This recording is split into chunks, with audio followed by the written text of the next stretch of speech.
That's on. Okay, we can.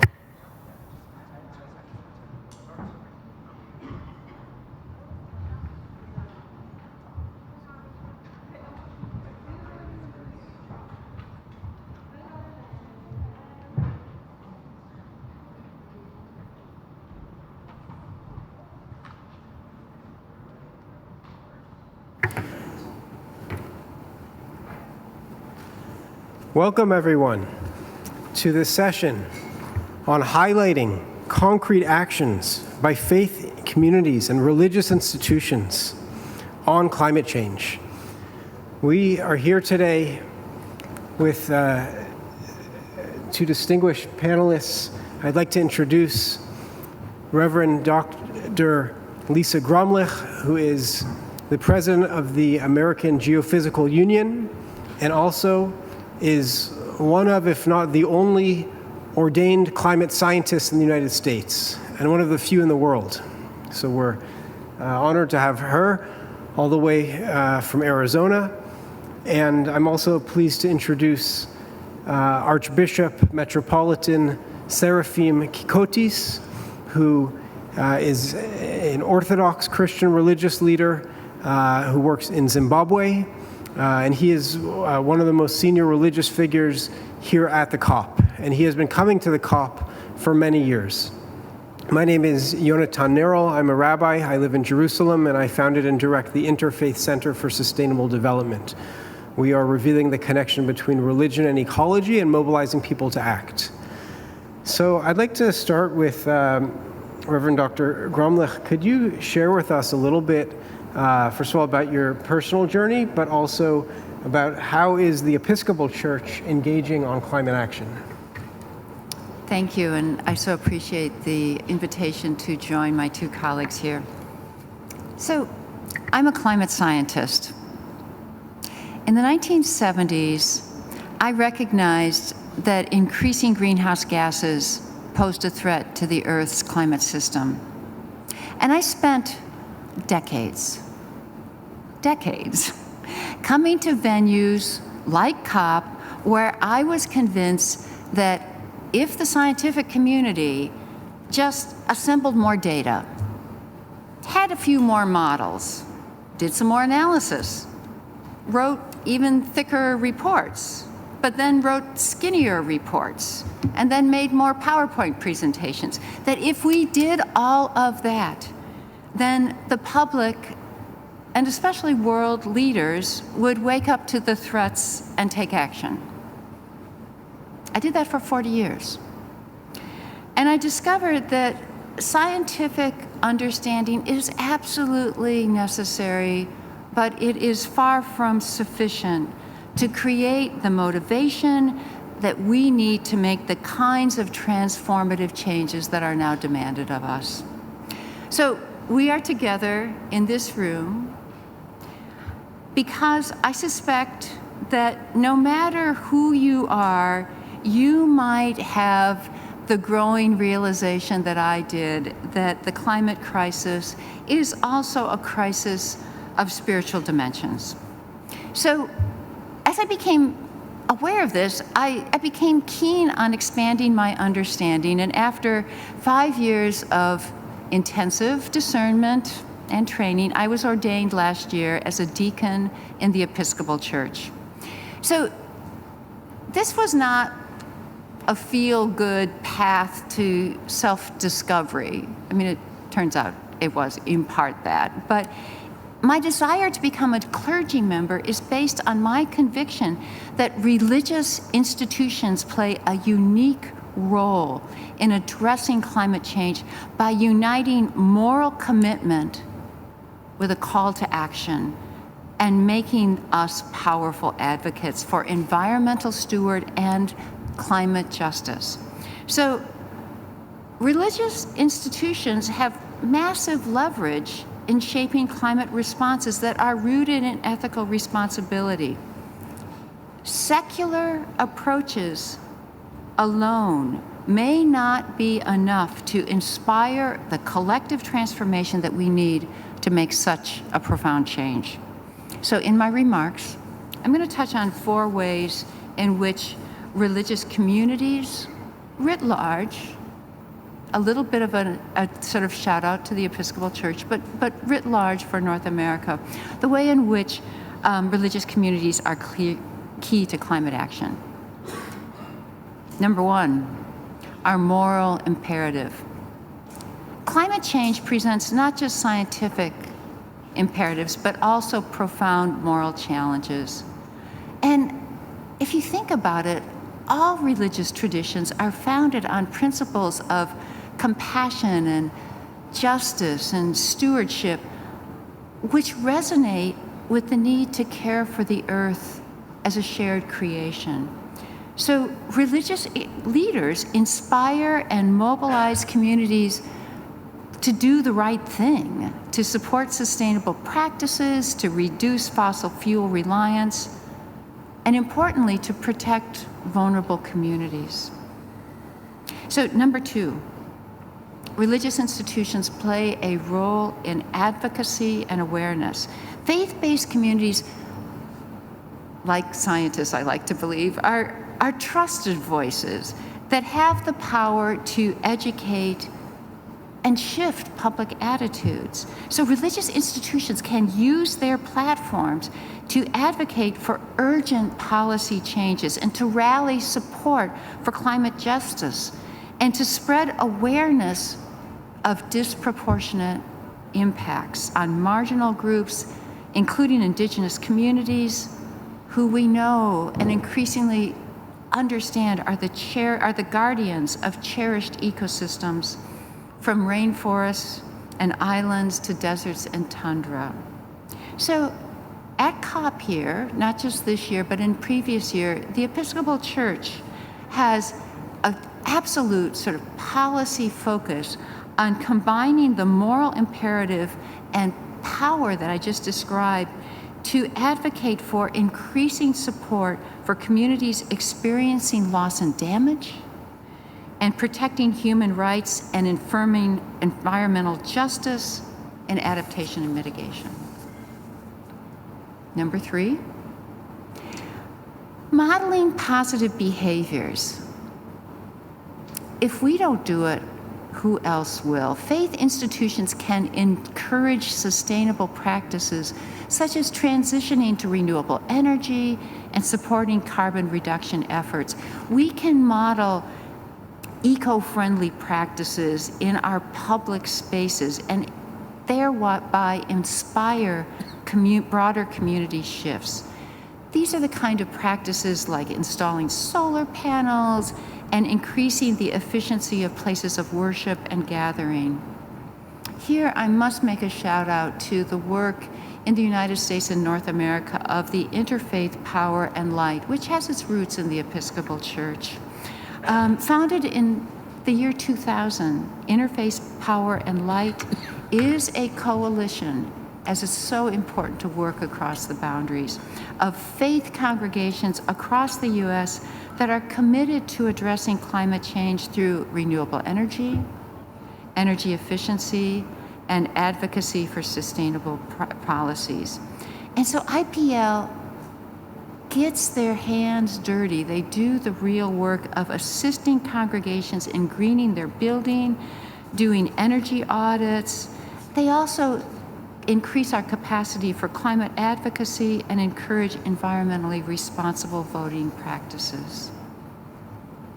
Okay, the fourth one is something that, as scientists, we often were told to avoid, and that is addressing climate grief and lamentation.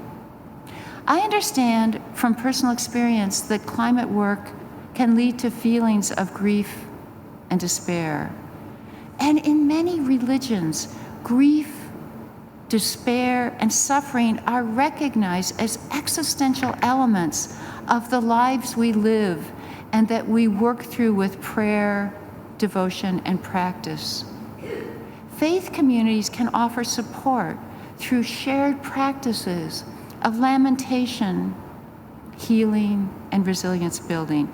And this collective response channels this emotional burden into constructive action.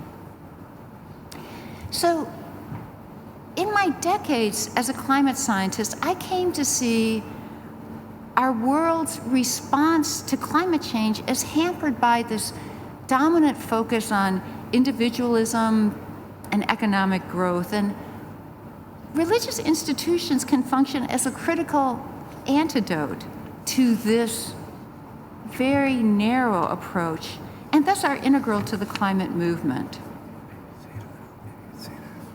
Okay, and so with that, I sort of will close for the moment and turn back to our moderator. Thank you, Reverend Dr. Graumlich. We are inspired by your putting on the table the important role that faith communities have in curbing climate change. And this is something that Archbishop Seraphim has been involved with for many years. He and I first encountered each other in Marrakesh at the climate conference about 10 years ago. Based on an awareness that the ecological crisis is a spiritual crisis. It's not just about the birds and the bees, the trees and the toads. It's about how we live as spiritual beings in a physical reality. And so as you were saying about how the current economic growth paradigm, I would say the operating system of humanity today is focusing on consumerism, and how we need to change that operating system to focusing on interdependence, interconnection, caring for other people, caring for other creatures. So I'd like to invite the Archbishop to share, in particular, how is the Orthodox Church, an institution with 300 million adherents, engaging practically on climate action? Before to speak about the activities of the Orthodox Church, I would like to remind the people that the first initiative on climate change crisis started in 1973 by the United Nations. And now, after more than 50 years, after fortunately we failed to do three things. First of all, timing, secondly, implementation, and thirdly, to get the necessary funds. After 40 years, they introduced the Kyoto Protocol, and only 3% of the countries participated. And then we decided, when we experienced the emergency of the climate change crisis, and we realized that the people suffering of poverty were the first victims, and these people are more than half of the population. It was the historical event to have so many leaders for first time in 2015 in Paris for the introduction of the Paris Global Agreement. The Secretary General of the United Nations, Mr. Dr. Guterres, he said, this Paris Global Agreement is still on the papers. So the role, first of all, of the faith communities and of the organizations my sister mentioned here, we don't like to be here, I prefer to be in my church, is that we come here to remind the leaders that the only way to protect the humanity and the planet is to behave like responsible parents. I remember Nelson Mandela when I was in South Africa during the Sustainable Conference in 2002. When they challenged him and they asked him, how is your family, sir, when he was working for peace and reconciliation? And he replied, my family is the whole nation. So we challenge our leaders as faith community members to come and to see like us, and through dialogue to solve the problems, and not wasting money every day on military spending, killing people, behaving like Cain, who killed even his own brother Abel. So where are the leaders of China, of United States, of Russia? After the sufferings of the Second World War and the genocide of Jews and so many other communities, three leaders came to sit together, and we found solutions, and we established the United Nations in order to work for peace and security. The climate change crisis is related today to our security and to peaceful coexistence.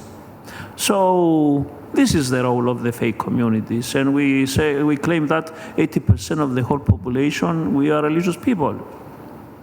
Now I'm coming about your question of the Orthodox activities. Unfortunately, the Orthodox are not together. Like the religious groups are not together, there are divisions. And then we have to work how to come together as faith communities. I don't know if they are participating now. I know that they participate, but they are isolated. Everybody's doing his own things. So we need more visible unity among the faith communities, and instead to consider the religion as a part of the problems we face today, immigration, fightings, to be a part of the solution of the problem. And then we need cooperation on the level between governments, NGOs, and faith communities, because only if we participate together, all of us, we can deal properly with the crisis we face today when we refer to the climate change crisis. So some years ago, when the late Prince Philip was alive, there was an organization, Act for Religions Alliance, and with the UNEP, we tried to invite all the religions to prepare 7 years plans for action on protecting the environment. And especially in Africa, where the people suffer, we realize that we have to find ways working with the nature for our survival. So we cannot stay away. Also, how to introduce green policies to get the Sustainable Development Goals of United Nations. These are going together. Because now in Western societies, we produce about 20 tons of pollution. In these countries, about half a ton. Not because they love the creation more than the Western societies, but because they don't have the industrial development. So we have to go together, because if they follow the example of the industrial countries, I think this planet is going to be inhabitable, not to be a place to be able to live. We're going to use, all of us, mask and oxygen like the people in the ICU. We know that our kids, they are going to live in this way if we carry on living in the way we live. Thank you, Archbishop Seraphim.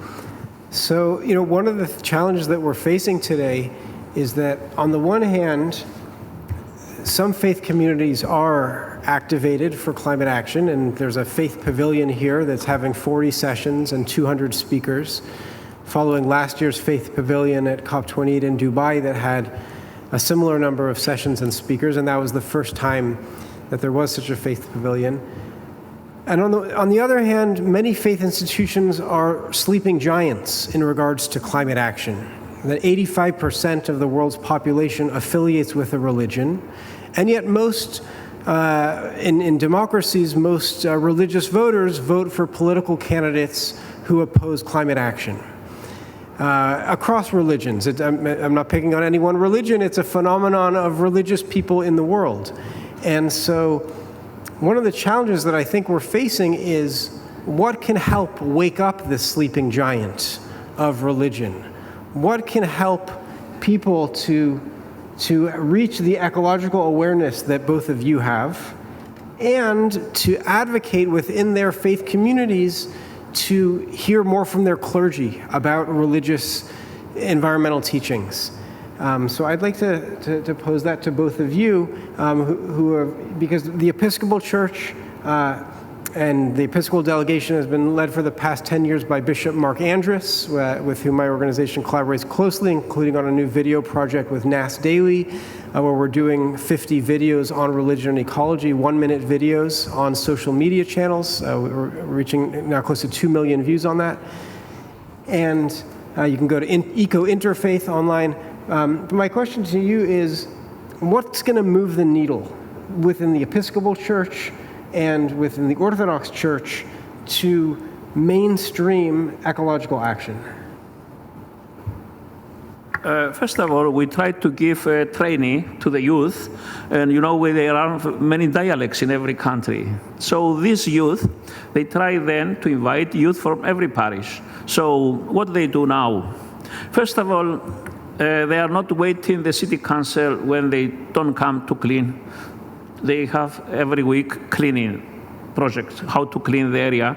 And I remember when we did this in areas where there was a cholera and other problems, in our parish there was not even one incident. Then they started, during the colonial rule in Africa, they put many decoration trees. So they removed the decoration trees and they plant mango and avocado. Now the kids, they have food to eat. And even they arranged to plant in the public areas, in the public parks. They look them because they were neglecting. And now this is like a visible example in every community to do the same, not to wait for somebody to come from abroad to give them something to survive, especially. And then in areas where there is not water and electricity, we try to install solar pipes. And now the people of these communities, they have water, they have electricity, and also from the water, not only to drink, but to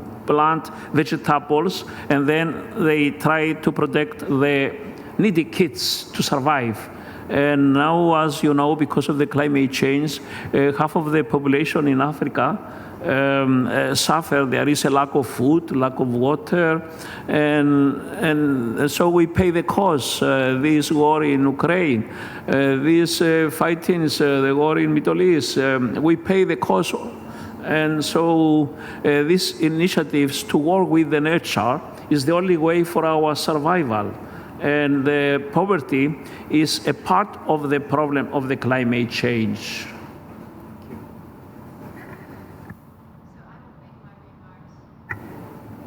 Thank you. My colleagues are taking very good care of me. I will make my remarks based on my situation here in the United States, where it is not news to us that climate change has become a very divisive political and cultural issue. Climate change can be a litmus test as to how you align with other sort of cultural and political values. So, as faith leaders, what we need to do is to diffuse that sharpness of that boundary and think instead about how, with this larger community, these core values of stewardship of the earth really resonate with people for whom, for example, for my situation in Arizona, ranchers who work very closely with the land and who have no doubt that weather has become more difficult for them to manage. So how do we start those conversations, setting the politics aside, and use those fundamental values about stewardship of the earth to create an ethic that then can expand to one that starts to build an awareness of climate action as an antidote to what is being seen on the ground by these individuals and communities. Thank you for sharing those words. One of the things that inspires me in engaging with people like you is that it gives me hope, because at this time, a lot of young people especially are starting to despair. And one of the key areas that I think religion can help us with, and you touched upon this, is this aspect of hope, of not giving up hope. Now, it's not a blind hope that we will solve this issue just by waving a wand, or as some religious adherents think, that God will just wave a wand and all the carbon will go out of the atmosphere.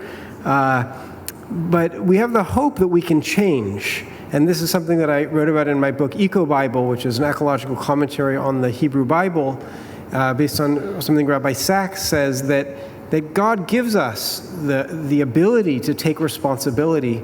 And this is something that the Nobel laureate Toni Morrison communicated in a story that she told of a young boy who goes to an elder woman with a bird in his hands. And he says to the elder woman, "Can you tell me whether the bird in your hands is alive or dead?" And the woman realizes the boy is playing a trick on her, because if she says that the bird is dead, then he will open his hands and the bird will fly away. And if she says the bird is alive, then he will close his hands and crush the bird. Either way, she's wrong. And so she looks at the boy and she says to him, "I don't know whether the bird in your hands is alive or dead. All I know is that the life of the bird is in your hands. And that's really our situation today. Each of us has power. Each of us is here for a reason. The 50,000 people here are here to make a difference.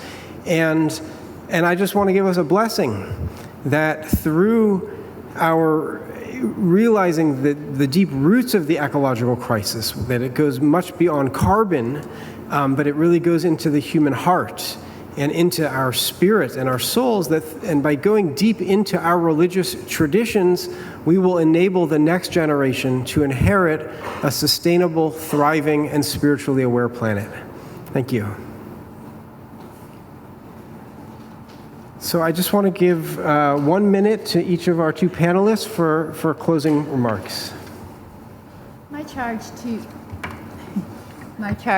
to all of us here is this is the time to mobilize people to act not out of fear, not out of duty, but out of a deeper, more meaningful grounding in our spiritual commitment to our own community and to the world around us. We can see changes in our lives when we come to the perspective of sharing. If we fail sharing, we risk our survival. Sharing means restoration of justice. Without justice, there is no reconciliation. Without reconciliation, we risk our survival, not only for our generation, but for the kids who are not still in this world. Thank you so much for joining us.